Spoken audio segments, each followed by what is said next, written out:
This, ladies and gentlemen, is the last time. Finally, after so much fighting, they managed to corner the Demon King. Our protagonist, Kai, from the weakest class, is a dark mage. He remembers his beloved Colette and is determined to finally kill the Demon King. But suddenly, the Demon King attacks them, and one of his party members asks Kai to stop his movements.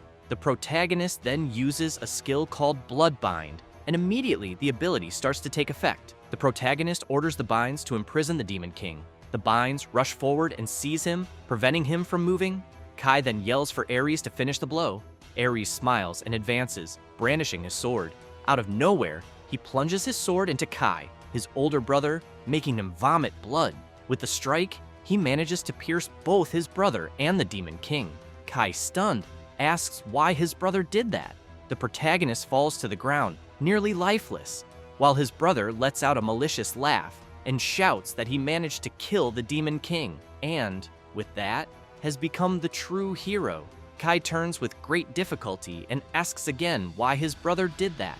Aries, a stronger class hero, retorts, asking why Kai is surprised. He continues to smile uncontrollably and says that having a shitty dark mage for an older brother was disgraceful, emphasizing that Kai was too presumptuous to try to steal his glory. Johann, a high-class saint, also comments that having an evil dark mage as a companion in the best classes, even if it was a trial sent by God, was still too absurd.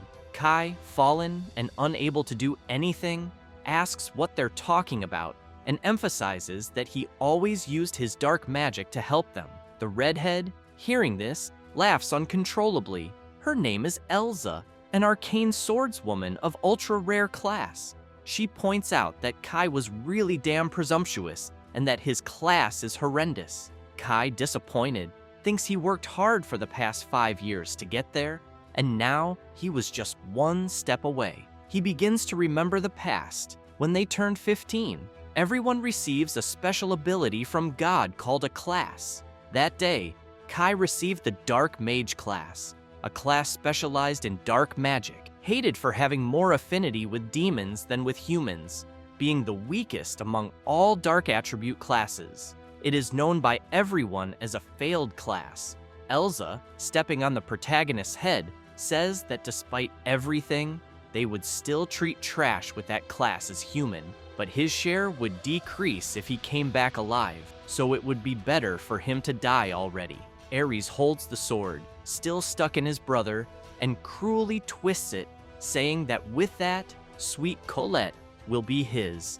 The protagonist screams with all the pain and hatred he was feeling. He remembers the past again, when his beloved Colette's father told them that the Dark Mage and Saint classes don't match, so the engagement would be broken off. Colette screamed, saying no, that was an exaggeration, and that she loved Kai. Her father ignored her and ordered her to say goodbye to him, as that would be the last day he would allow them to have contact. She, speechless, passed by the guards, disappointed, and began to remove her bracelet. She gave the bracelet to Kai and asked him to keep it. The two looked at each other, filled with sadness, and still holding Kai's hand, she said her final farewell. Kai felt shattered by it. Colette turned around and said that one day they would meet again, and that was a promise. Returning to the present, Aries continued laughing compulsively. He approached the protagonist and said she asked him to kill him, and so did their father. Their father was the strongest knight of the Sacred Kingdom and trained several fearless heroes. He is the head of the prestigious Austin family. Kai remembered his father saying they didn't need a filthy dark mage in the family, but if he participated in the subjugation of the Demon King, he would allow him to return to the Austin family. Kai, confused, asks about subjugating the Demon King. His father also said he would ensure that Kai rekindled the engagement with his childhood friend, Colette. Shortly after that, Colette was confined to a room in the royal palace and used to cast a large barrier to protect the sacred city. If Kai defeated the Demon King, she would be freed and they would marry, living a happy and peaceful life together. Kai remembers all the effort he put in to restore his father's trust and win Colette back. killing monsters and overcoming all challenges until he finally reached conjuring level 999. And yet, back to the present, his brother sarcastically says it's a shame. The older brother was killed by the Demon King, and the younger brother survived because he was unbeatable. As life fades from his body, Kai concludes that he was just a pawn in the hands of Aries and their father. He curses, unable to accept it all. Aries, holding the sword, says that finally, Kai won't be a bother anymore. He tells his brother to rest easy, as he will take good care of Colette, so he can die in peace. The protagonist, trembling, reflects that if he had known this would happen, he would have run away with his beloved far away, without caring about others or common sense. He would have just pursued happiness. Suddenly, he remembers the bracelet and hears his beloved's voice asking him not to die. Kai laments everything, wishing he could have seen Colette one last time. On a sunny day, birds are singing at the window, and a voice appears. Kai, how long are you going to sleep? Suddenly, the protagonist wakes up. He gets up, astonished, wondering what the hell happened. He feels short of breath and starts sweating cold. Noticing that Colette is there, he becomes confused, thinking she should be imprisoned, and wonders what she is doing there. Colette asks what happened, as he looks startled and covered in sweat. The protagonist doesn't answer. He only tries to understand why he is there, and without any injuries. Suddenly, he screams, asking what is going on, and the young woman, with a sweet expression, simply replies, "Good morning, Kai." Completely confused and still sweating cold, Kai looks at his beloved, thinking that something is strange, as she should be in her 20s now, but she looks younger. Colette, with a concerned expression, comments that he's still half asleep and reminds him that today is an important day for them. She asks if he's okay. The protagonist, covering up, apologizes and says he's still a little drowsy. Suddenly, seeing his reflection in the mirror, he is shocked to realize that he too looks younger. The young woman asks him to wake up once and for all, saying with all the excitement that today is the day of the class revelation ceremony, and she's looking forward to it. While Kai remains completely astonished, he asks if the ceremony is really today. Grabbing her shoulders, he asks what year it is, leaving her startled. Getting very close to her, he desperately asks if he is not yet a dark mage, leaving the young woman speechless. The protagonist wonders if this is a dream when suddenly, Colette pushes him back and awkwardly says he was too close. Kai apologizes for that and continues pondering if this is a dream or if he has gone back in time. The protagonist raises his arm and is shocked to realize that he still has the heraldry. Colette is also astonished and asks if that is a heraldry and why he already has a class. Kai reflects that if he really went back to the past, he shouldn't have a heraldry yet, as it's only received after the class revelation ceremony. Out of nowhere, Kai asks to display status, and the status screens open, indicating class, Dark Mage, level 999, skills, none.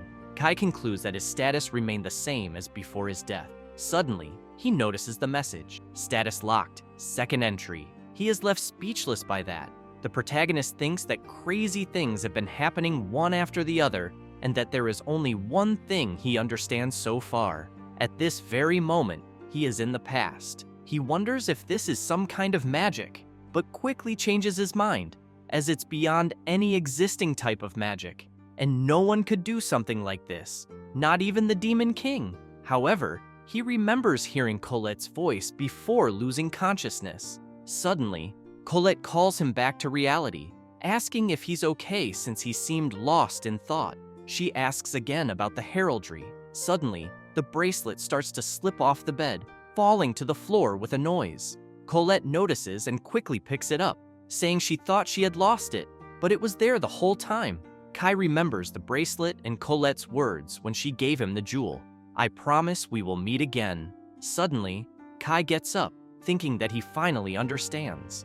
Looking at his beloved, he deduces that her bracelet held the power of the saint she possesses. He starts laughing to himself, leaving the young woman confused. Out of nowhere, he hugs her, saying it was all her. that now he knows what will happen and he can change the future. Colette, still confused, asks if he is a dark mage. The protagonist doesn't respond, only thinking that he can prevent Colette's imprisonment and her death. Still hugging her, he says that he will never let anyone take her from him again. The young woman widens her eyes, surprised, and asks what he is talking about.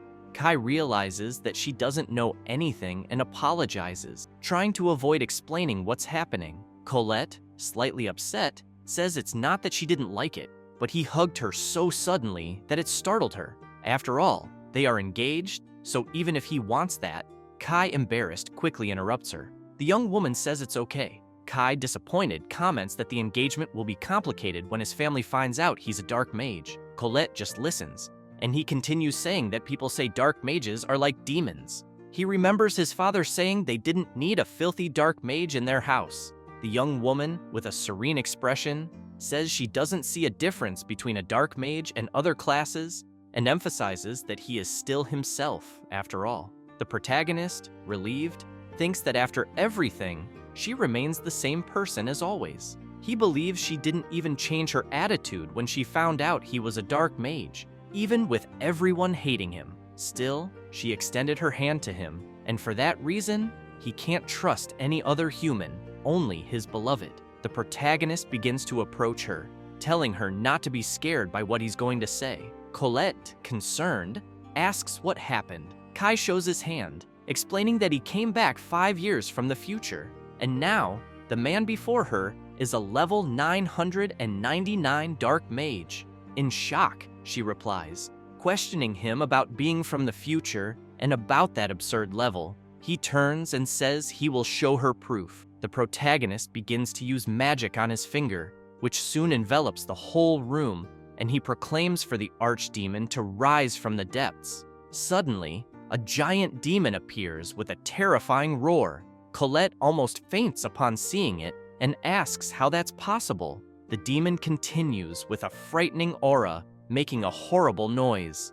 Kai, still casting the spell, explains that level 999 dark mages can make pacts with high-level demons like archdemons. He remembers that the pact he made for the first time is still active, which shows that he will be able to use all the dark magic he learned without difficulty. The most important thing, this proves his theory was correct. Looking at Colette, he thinks they dreamed of meeting again, and the dream came true. However, he needs to hurry because there's no more time, as the class revelation ceremony is today, and the Demon King is born today. The giant demon kneels before the protagonist, leaving the young woman terrified. The demon asks Kai please to give him an order, and Kai, with his power, gives a slight smile.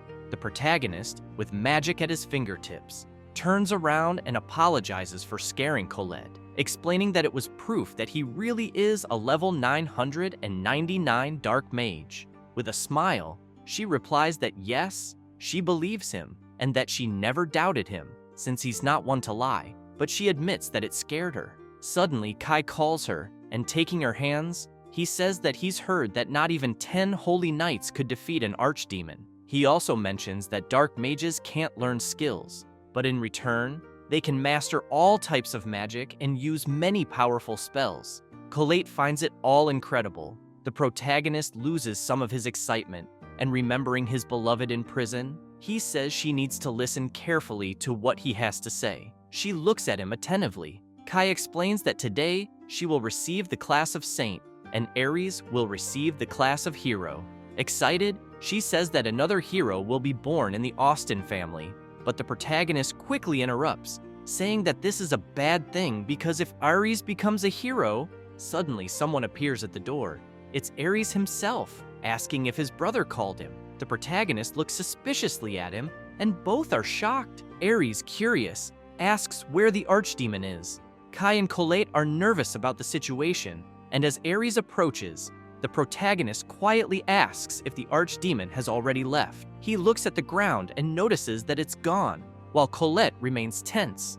Aries asks what archdemon his brother is talking about, and questions if his brother was talking behind his back. He comments that it's pathetic for a hero candidate to talk about others. Colette, irritated, responds that Kai wasn't talking behind his back. Aries approaches her and whispers in her ear, asking why, instead of staying with Kai, she doesn't stay with him. The protagonist immediately pushes him away from her, shoving him back, and with a serious look, tells him to leave. Aries immediately starts drawing his sword, asking what will happen if he doesn't want to leave. The protagonist doesn't back down and steps forward. He gets close to the portal through which the demon is summoned, and his hand begins trembling, eager to summon it. His brother notices the trembling hand, but unable to see that he is wielding power, comments that he's trembling in fear. The two glare at each other with hatred, while Colette grows nervous about the situation. But suddenly, someone arrives asking for permission to speak.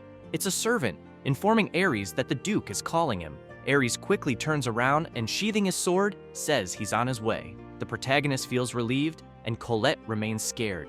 Kai calls her to leave as well, and the two depart, leaving Aries alone. In another place, they feel calmer, and the young woman smiles, relieved. Meanwhile, Aries remains filled with anger. Walking through the city streets, the protagonist comments that going out into the city and seeing so many people makes him feel nostalgic. Colette responds that it must have been a long time for him. Suddenly, someone calls him Kai-sama, and he, confused, remembers that in the past, people used to respectfully address him that way. A cheerful merchant thanks him for dealing with Gorotsuki the other day. Walking through the market, Kai realizes that no one here knows he's a dark mage yet. Continuing their walk, the young woman tells him that everyone here likes him because he's always worked hard. She looks at him with admiration. Upon arriving at a park, the protagonist says they need to continue their conversation, and she quickly agrees. He continues by saying that later, at the ceremony, Aries will receive the class of hero, but soon after, he will make a mistake, as all heroes do. And because of Aries, the Demon King Griselda will be born, and in just 3 days, the Sacred Kingdom will fall. Colette can't believe what she's hearing, and the protagonist emphasizes that, to be precise, the kingdom will remain, but half of the people will die, and to protect what remains of the sacred city, a great barrier will be conjured. But to maintain the protection, she will be imprisoned in the royal palace.